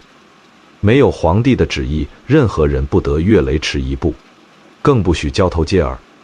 当忽必烈穿着华丽的帝王冠服缓缓升上宝座时，这些曾经在草原上桀骜不驯的战神们不得不在一系列礼官的统一指挥下整齐划一地跪倒在地，山呼万岁，行繁琐的叩拜大礼。在那一刻，这些原本只敬畏神明和刀剑的蒙古贵族终于真切地感受到了什么叫做天子之威。当他们低着头看着中原大殿那冰冷光洁的砖石，听着自己整齐的叩头声，他们那种作为部落首领的平等意识被彻底粉碎了，取而代之的是对大元皇权的绝对臣服。但刘秉忠的改造并没有仅仅停留在行为的规训上，他深知要彻底改变一个人的精神内核，首先要改变他的外在躯壳。他将那把重塑文明的刻刀毫不留情地挥向了这些征服者的衣橱。过去的蒙古将领习惯于穿着厚重的兽皮毡裘，头上留着传统的发辫，这种装束方便他们在马背上厮杀，却带着一股浓烈的肃杀和粗鄙之气。刘秉忠根据中原王朝的传统，为大元帝国制定了详尽的官服服色制度。朝廷命官必须根据品级穿着不同颜色和图案的宽袍大袖1品到5品的官员要穿紫袍和朱袍，6品以下穿绿袍，佩戴不同材质的革带和牙牌。当这些身材魁梧的蒙古大汉被迫脱下沾着血腥味的皮袄，换上由柔软丝绸缝制、下摆拖地的中原朝服时，一种奇妙的化学反应发生了。宽大的衣袖和繁复的腰带让他们无法再像过去那样大步流星，甚至随时准备拔刀。他们被迫放慢了脚步，学着中原文臣的模样，走路时要端着架子，转身时要顾及仪态。这种物理上的束缚在不知不觉中化解了他们身上的暴戾之气，让他们从一群时刻准备劫掠的武夫，逐渐蜕变成了懂得在朝堂上权衡利弊的帝国官僚。刘秉忠用一顶顶乌纱帽和一件件绣着飞禽走兽的官服，成功地驯服了这群狂野的战马。但这仅仅是建立帝国秩序的第一步。朝堂上的礼仪只能约束那些看得见的大臣，而大元帝国想要真正统治这片广袤无垠的农耕土地，想要让千千万万的汉族百姓死心塌地的臣服，就必须掌控另外一种更加神秘也更加致命的权利，那就是对天地运行规律的绝对定义权，也就是立法。在中国古代的政治逻辑中，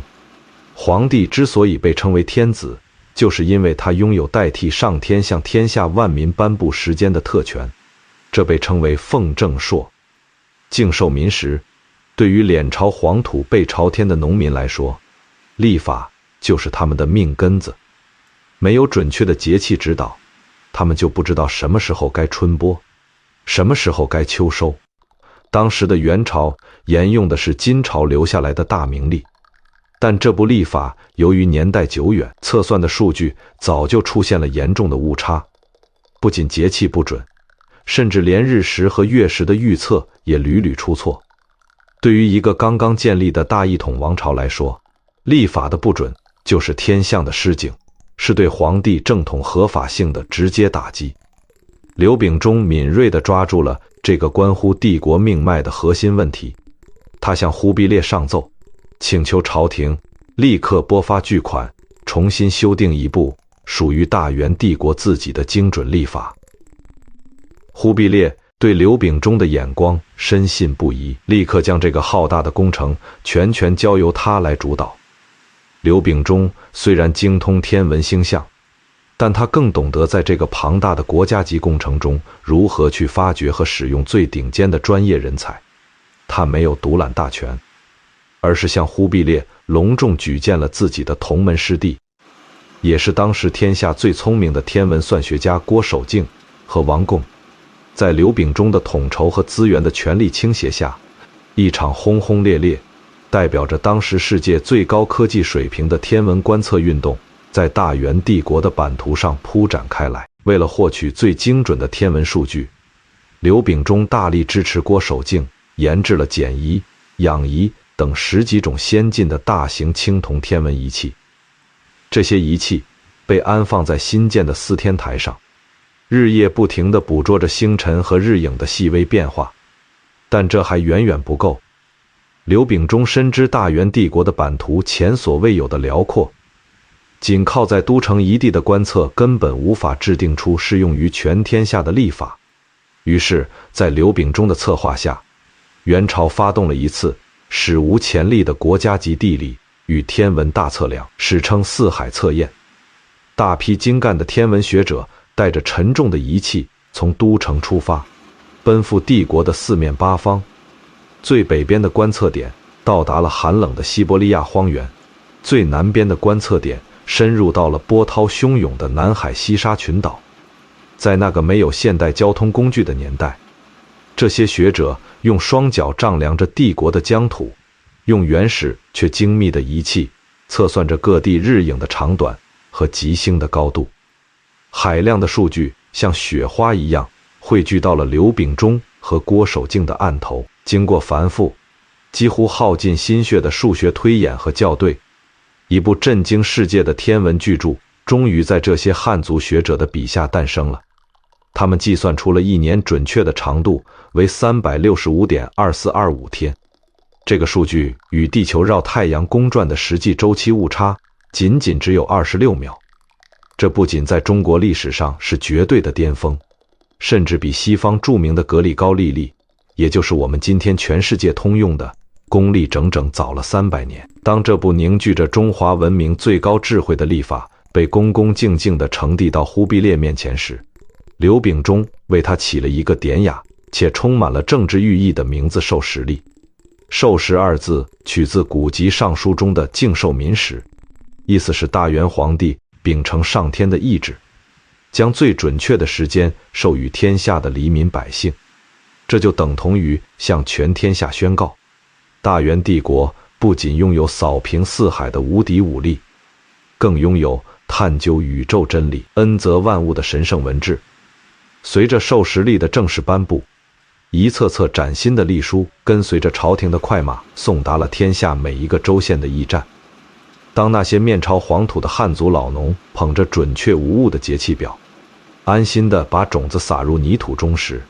他们对这个原本充满敌意的异族政权产生了一种深深的依赖和归属感。刘秉忠用朝堂上的威严礼服束缚了蒙古权贵的狂野，又用天地间精准的星辰刻度安抚了天下苍生的生计。这一套无形的文明规则就像是一张密不透风的大网，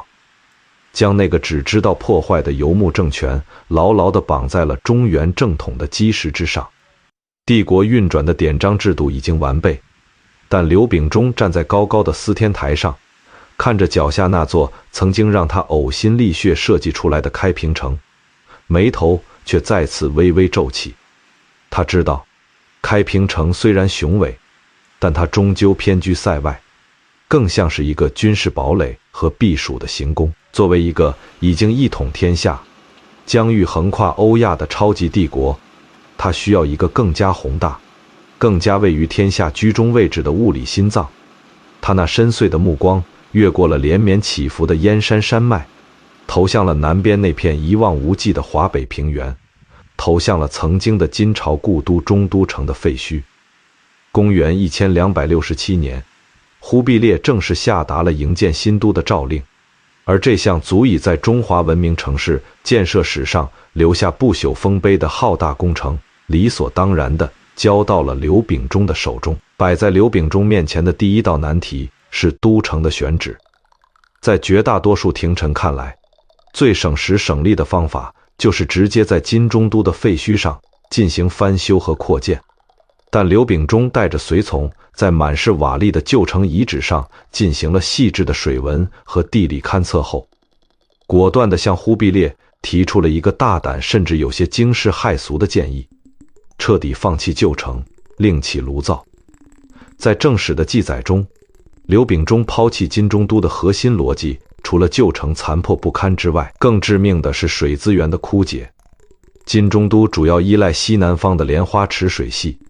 经过多年的战乱破坏和泥沙淤积，那点可怜的水量根本无法支撑起一个预期人口将达100万的超级大都会。没有充足的水源，就无法解决全城百姓的饮水问题，更无法通过漕运将江南的粮食运进都城。刘秉忠将勘测的脚步向东北方向移动，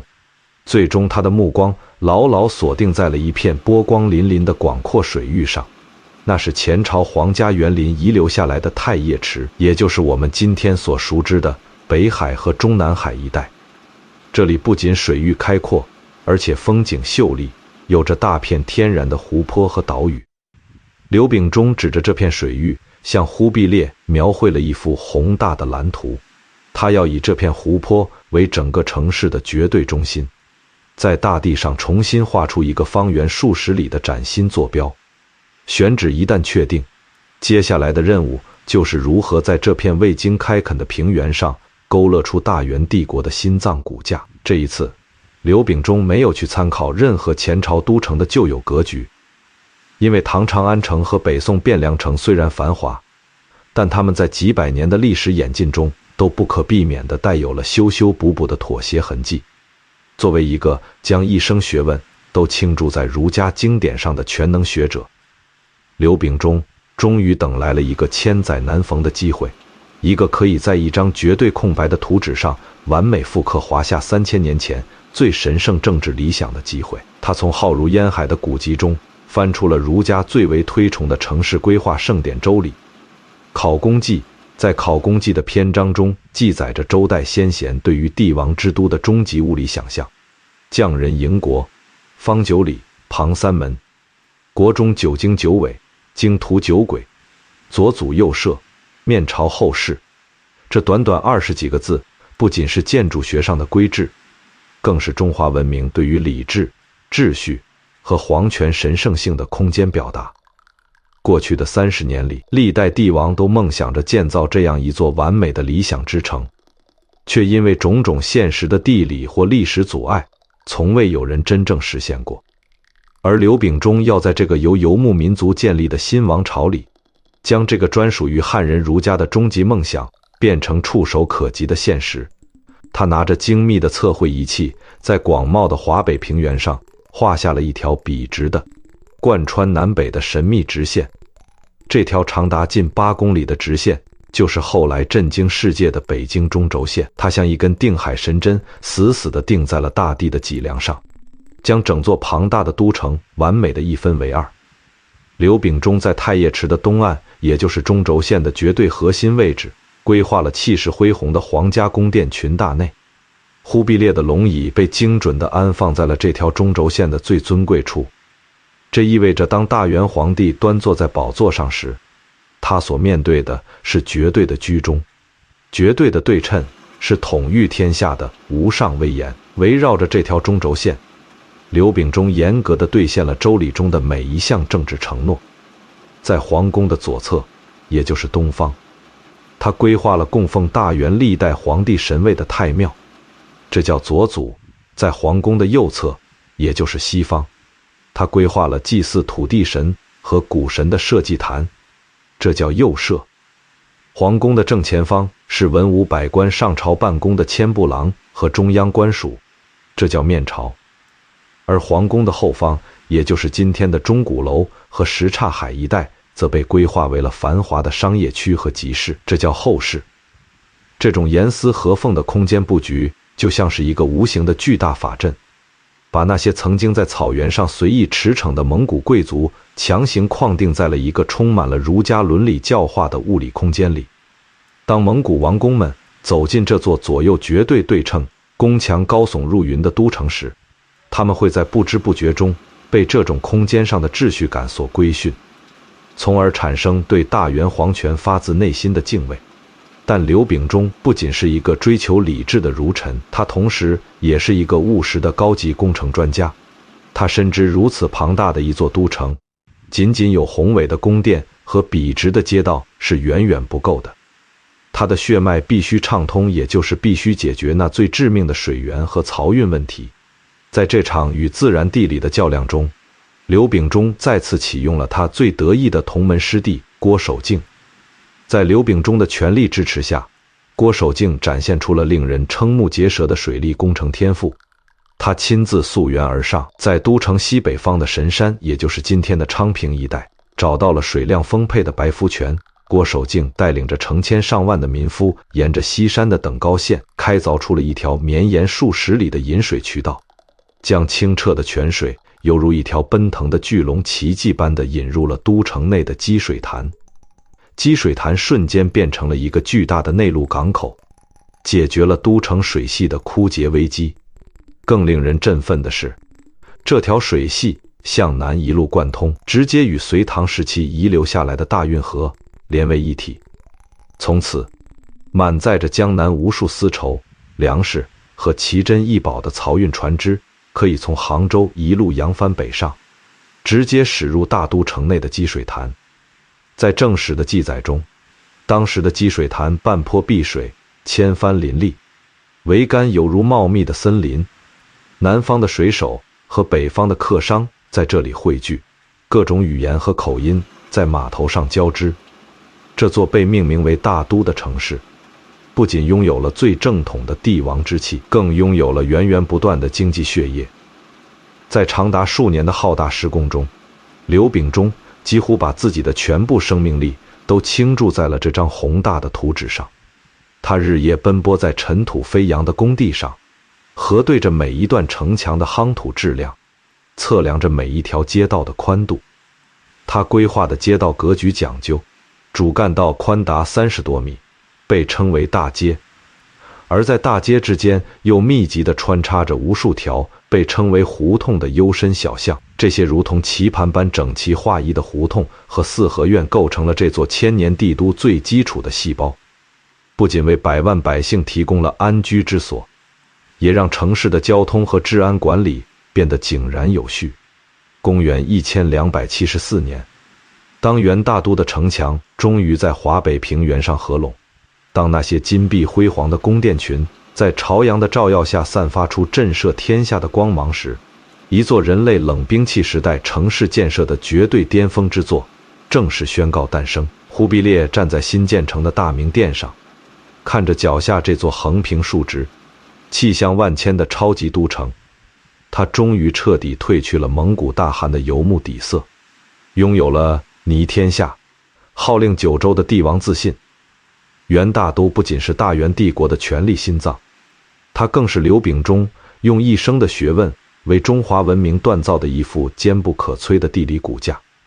这副骨架是如此的完美和强大，以至于在未来的700多年里，无论是明朝的永乐大帝，还是清朝的康熙、乾隆，都无法舍弃这座城市的宏大机制。只能在刘秉忠画出的这条中轴线上不断地进行修缮和延续。北京这座千年古都的辉煌与厚重，在这一刻被一个还了俗的僧人稳稳地定下了不可撼动的基调。然而，当大都城内响起了百官朝贺的第一声悠扬钟鸣时，那个一手缔造了这所有奇迹的总设计师，却没有站在忽必烈的身旁享受万丈荣光。连年的劳心劳力耗尽了刘秉忠那本就单薄的生命精微，他感觉到了自己体内犹如一盏即将燃尽的枯灯，那属于大自然不可逆转的物理规律正在向他发出最后的召唤。他向忽必烈深深的拜别，交出了手中所有的图纸和权力，带着一种看透了千秋霸业的从容与宁静，悄然离开了这座喧嚣的权力之都。公元1274年的8月，塞外的秋风已经带上了几分刺骨的寒意。59岁的刘秉忠住进了上都城外南屏山的一座幽静别业里，远离了朝堂上那让人喘不过气来的军国大事。他终于可以重新换上那件让他感到最自在的粗布僧袍。在正史原始的记载中，这位大元帝国总设计师的离世充满了令人敬畏的神秘与从容。那是一个毫无征兆的夜晚，刘秉忠没有生任何重病，也没有向身边的随从交代任何俗世的遗言。他只是像过去几十年里的每一个夜晚一样，安静地走到禅榻前，点燃了一炷清香，双腿盘起，双手结出佛家的法印，进入了深沉的打坐定境。当第二天清晨侍从推开房门准备伺候他洗漱时，却发现那炷香早已燃尽，而端坐在禅榻上的刘秉忠已经停止了呼吸。史书上用了6个字来记录这个震撼人心的瞬间：端坐无疾而终。没有痛苦的挣扎，没有对权力的留恋，它就像一片秋天的落叶，在最宁静的时刻自然而然地归于了大地。当刘秉忠圆寂的噩耗被快马紧急传入忽必烈的金鼎大帐时，这位曾经在刀光剑影中面不改色，已经君临天下的蒙古大汗竟然震惊地从宝座上站了起来。悲痛的情绪瞬间击穿了这位帝王的心理防线。原始中罕见地记录下了忽必烈那带着泪水的哀叹：帝闻之惊道，谓侍臣曰：秉忠侍朕30余年，大小之谋未尝少避，今其事矣，谁复与朕谋乎？刘秉忠跟随着我30多年，无论是多么危险的谋划，他都从来没有丝毫的避讳和私心。现在他走了，这世上还有谁能再和我商量天下大事呢？这是古代封建帝王对一个臣子所能给出的最高，也是最纯粹的政治评价。忽必烈为了表彰这位汉臣的盖世奇功，不仅亲自为他操办了隆重的葬礼，更是在他死后追封他为太师，封赵国公，谥号文贞。到了后来的元成宗和元仁宗时期，更是将他的牌位郑重地请入了供奉着蒙古黄金家族历代大汗的世祖庙庭之中，也就是我们在故事开篇时看到的那一幕令人深感违和却又无比震撼的历史画面。刘秉忠成为了整个大元王朝近100年历史中唯一一个配享太庙的汉人。当我们站在历史的终点重新回望这个从乱世中走出的底层小吏，我们不禁要问，在一个以杀戮和猜忌为底色的游牧军事政权里，在一个无数汉族世侯和名臣都曾因为功高震主而惨遭灭门的残酷时代，刘秉忠究竟是靠着什么能够善始善终，不仅没有引起皇帝的半点猜忌，反而赢得了蒙古贵族的一致敬重？答案其实就藏在他那一以贯之、堪称绝唱的终极生存哲学里。后人将他的这套哲学精准地总结为12个字：以佛治心，以道治身，以儒治世。在治世的层面上，他是一个纯粹刚烈的儒家圣徒。他用《易经》为大元定下国号，用《周礼》画出了北京城的中轴线，用《尚书》的理念颁布了授时历。他以一己之力把中原文明几千年的典章制度强行嵌入了蒙古帝国的战争机器里，做了全天下儒生做梦都想做成的不朽工业。但在至深的层面上，他却严格恪守着道家清静无为、不争不显的最高法则。他身为皇帝最信任的智囊，手里掌握着足以让任何人疯狂的政治资源，但他不仅从不结党营私，甚至在举荐了郭守敬、许衡这些顶级大才之后，主动退居幕后，绝不以此作为揽权的筹码。他没有像其他开国功臣那样去为自己圈占广袤的土地，搜刮成堆的金银珠宝，而最让人感到不可思议，也是他能够让忽必烈彻底放心的根本原因，在于他那以佛治心的终极底色。在正史的传记中隐藏着一个关键的生活细节：刘秉忠在还俗做官之后，依然终身没有娶妻，没有生子。他亲自设计了全天下最宏伟、足以容纳100万人口的元大都，但他自己却连一个可以继承香火的后代都没有留下，也没有为自己建造一座像样的豪华府邸。他在那个最喧嚣、最奢靡的权力中心，依然过着如同苦行僧一般清心寡欲的生活。你可以想象一下，当忽必烈坐在龙椅上，用帝王那种充满审视和猜忌的目光扫视群臣时，他看到了其他大臣贪婪地抢夺财物，看到了武将们为了子孙后代的爵位而明争暗斗，但他唯独在刘秉忠身上看不到一丝一毫世俗的欲望。一个不要钱、不要权，甚至连子孙后代都没有的孤寡老人，把所有的心血都耗费在了为大元帝国搭建架构上。这样的人，皇帝又怎么可能去猜忌他？佛家的空，道家的无，儒家的有，这3种中国历史上最深刻的思想，在刘秉忠身上完成了最完美的闭环。他用出世的绝缘体包裹住了入世的通电导线，从而在那场狂暴的历史高压电网中毫发无伤地完成了文明的输出。刘秉忠的伟大不仅仅在于他帮助忽必烈建立了一个横跨欧亚的超级大帝国，更在于他在人类文明史上那场最血腥、最残酷的农耕与游牧的碰撞中，扮演了一个不可替代的文明缓冲器和粘合剂。如果当年没有他在行州推行汉法，没有他在大理城下猎伯止杀，没有他用儒家礼法去规训那些只知道破坏的蒙古铁骑，华夏文明在经历了金元之交的恐怖大洗牌后，很可能会遭遇一场彻底断层的灭顶之灾。是他用那瘦弱的肩膀和浩瀚的学识，在残垣断壁中重新接续了中原的文脉，证明了中华文明的强大不在于血统的封闭，而在于那种能够包容一切、同化一切的文化韧性。无论征服者的武力多么强悍，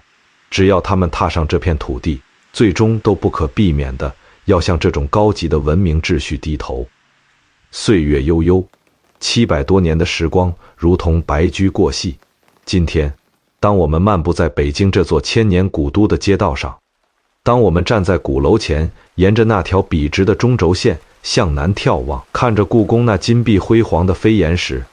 我们所看到的依然是当年那个穿着粗布僧衣的和尚在荒野上实地勘测、亲手规划的都城蓝图。他虽然没有留下子嗣，但他把这座伟大的城市，把这套影响了中国后世几百年的文明规制，当成了他留给这片土地和千万黎民最珍贵的遗产。今晚，关于大元总设计师刘秉忠的故事就要在这里落下帷幕了。感谢你在这个安静的深夜里陪我一起走过了这段金戈铁马却又充满了文明张力的历史旅程。历史的浩荡长河中，有太多锋芒毕露的英雄最终折戟沉沙，但刘秉忠用他那平静的一生告诉我们，在这个充满变数和压力的世界里，真正的强大并不是去摧毁一切，而是在狂风骤雨中依然能够坚守内心的那份清明与规矩，用最柔和的姿态去化解最爆裂的冲突，用最出世的心境去做最入世的功业。当你放下对结果的执念，不去盲目地争夺那些虚无缥缈的名利，你反而能在复杂的人间找到一条最安全，也最能实现自我价值的道路。夜已经深了，请放下你白天所有的疲惫和防备，让思绪从那座宏伟的大都城中缓缓抽离，回到你温暖的床榻之上。愿你在梦中能够听到南屏山上那阵吹过松林的清风，那是历史留给我们的最通透，也最抚慰人心的回答。晚安，好梦。